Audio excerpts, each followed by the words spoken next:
O livro de Juízes. Lembre-se, depois que Josué levou as tribos de Israel para a terra prometida, ele os chamou para serem fiéis à aliança com Deus, obedecendo os mandamentos da Torá. E se eles fizessem isso, mostrarão a todas as outras nações como Deus é. Assim, o livro de Juízes começa com a morte de Josué e, basicamente, conta a história do fracasso total de Israel. O nome do livro vem do tipo de líderes que Israel teve nesse período. Antes de terem reis, todas as tribos estavam sendo governadas por esses juízes. Não pense em um tribunal. Esses eram líderes político-militares regionais, mais parecidos com chefes tribais. E, um aviso importante, o livro de Juízes é muito perturbador e violento. Ele conta a história trágica da corrupção moral de Israel, da sua má liderança e basicamente como eles não são muito diferentes do que os cananeus. Mas essa história triste também pretende gerar esperança para o futuro. E você pode ver isso na maneira como o livro foi projetado. Há uma grande introdução que prepara o terreno para o fracasso de Israel, já que eles não expulsam os cananeus remanescentes. Em seguida, a grande seção principal do livro tem história sobre a corrupção crescente dos juízes de Israel. E a progressão aqui mostra como os líderes de Israel vão de muito bons a regulares e de ruim a piores.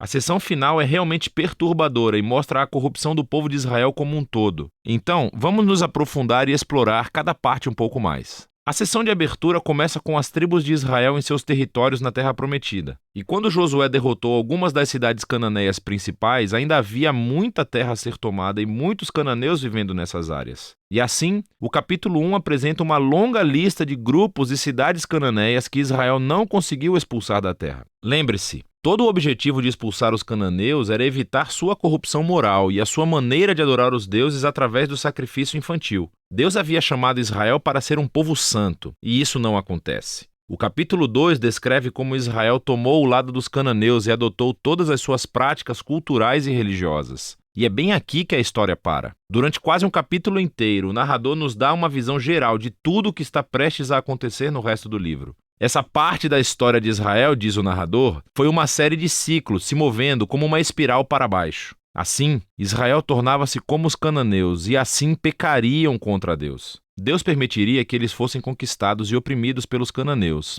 E por fim, os israelitas veriam o erro de suas escolhas e se arrependeriam. Então, Deus levantaria um libertador, um juiz dentre Israel, que derrotaria o inimigo e traria uma era de paz. Mas, finalmente, Israel pecaria novamente e começaria tudo de novo. Esse ciclo fornece o conceito literário e o fluxo para a próxima seção principal do livro. Ele se repete para cada um dos 6 juízes principais cujas histórias são contadas aqui. As histórias dos 3 primeiros juízes, Otiniel, Eude e Débora, são aventuras épicas, mas são também histórias extremamente sangrentas. Ou os próprios juízes, ou as pessoas que ajudam os juízes derrotam seus inimigos e libertam o povo de Israel. As histórias sobre os próximos 3 juízes são mais longas e se concentram nas falhas de caráter dos juízes, que ficam cada vez piores. Gideão começa muito bem. Ele é um covarde, mas finalmente chega a confiar que Deus pode salvar Israel através dele. E assim ele derrota um enorme exército de midianitas com apenas 300 homens carregando tochas e panelas de barro.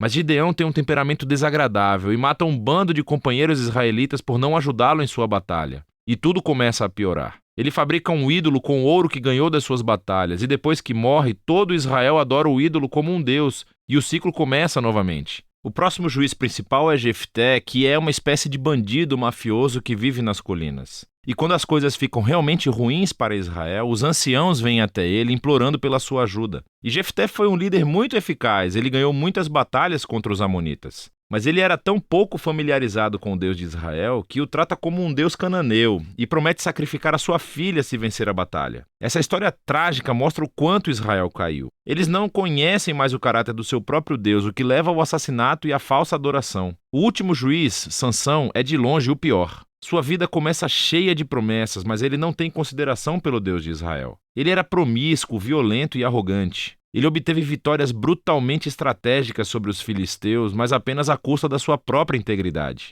E a sua vida termina em uma corrida violenta de assassinato em massa. Agora, uma nota rápida aqui. Você notará um tema repetido na seção principal do livro. Em momentos-chave, o Espírito de Deus capacitará cada um desses juízes a realizar grandes atos de libertação. O fato de que Deus usa essas pessoas completamente errôneas não significa que ele endossa todas ou até mesmo qualquer uma de suas decisões. Deus está comprometido primeiramente a salvar seu povo. mas tudo que ele tem são esses líderes corruptos e, por isso, trabalha com eles. Essa sessão inteira é projetada para mostrar o quão ruim as coisas ficam. Você não consegue nem diferenciar os israelitas dos cananeus. E estamos falando apenas dos líderes. A sessão final mostra Israel como um todo chegando ao fundo do poço. Há duas histórias trágicas aqui e elas não são para os fracos de coração. Elas são estruturadas por essa linha, que é repetida 4 vezes no final do livro. Naquela época, Israel não tinha um rei, e todos faziam o que era certo aos seus próprios olhos. A primeira história é sobre um israelita chamado Miqueias, que constrói um templo privado para um ídolo. E ele é saqueado por um exército particular enviado da tribo de Dan.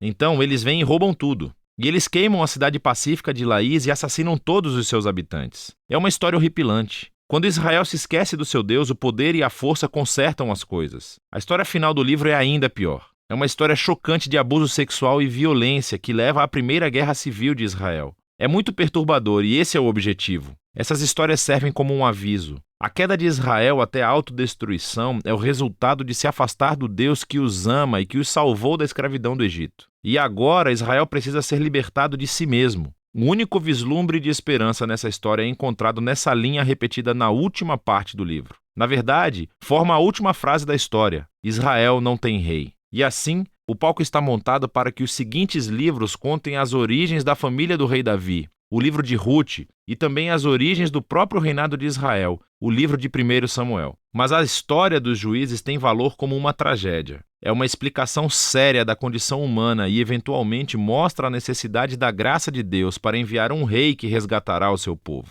E esse é o livro de Juízes.